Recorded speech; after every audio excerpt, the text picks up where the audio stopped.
ironically, the most proud moment that I felt as a journalist was when we were able to set up CNN, IBN, and it was up and running. To be able to set up something out of nothing, and then to see it out on the screen, to see it then become successful, was terrific. Because I think I've always believed TV is a team game. TV journalism is not about the individual. It's not about a star anchor. It's about how good your team is. So I got a lot of satisfaction out of a team which was being built and which was able to put out a channel. Stories, frankly, give you momentary satisfaction. You do a great story or you do a good interview, you feel satisfied for that moment. But I think setting up a channel virtually out of nothing was probably the most satisfying. One of the biggest, most difficult decisions was to leave CNN IBN, last year. I mean, you set up something, you build it up, you've created a team, you're very comfortable, and suddenly the world changes. And it took me a long time to recover from it. I think I still haven't fully recovered.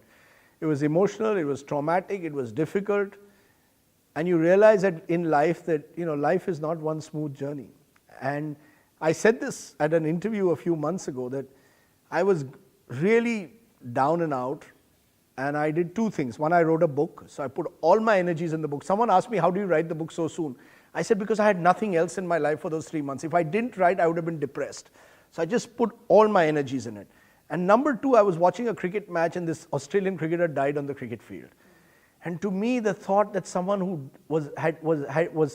had died while playing the game he loved so much made my condition seem so trivial in contrast. No one had died here.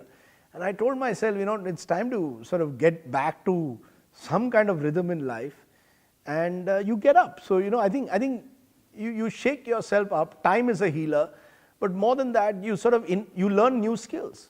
I never thought I could write a book. People ask me how was I able to write a book so fast? And because for 3 months I did nothing in my life but the book, because it was my way of getting out of the depression I felt after leaving CNN IBN. Had I not written, I would have been griping about it all the time. And then there was this cricketer, Phil Hughes, who died on a cricket field. And there I saw it and I said, a cricketer's dead playing the game he loves so much. And what am I sort of griping about? And I think you wake up and you pull yourself up and you tell yourself that, life is a journey.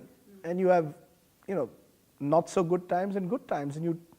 And you embrace both and you learn new skills. So I learned the skill of writing a book of 130,000 words and it was reasonably successful. And I must confess that I can now at least go and tell my grandchildren whatever else I have not done. I've kept enough copies of the book. So if I do have grandchildren, they will all be presented copies of my book, whatever else happens.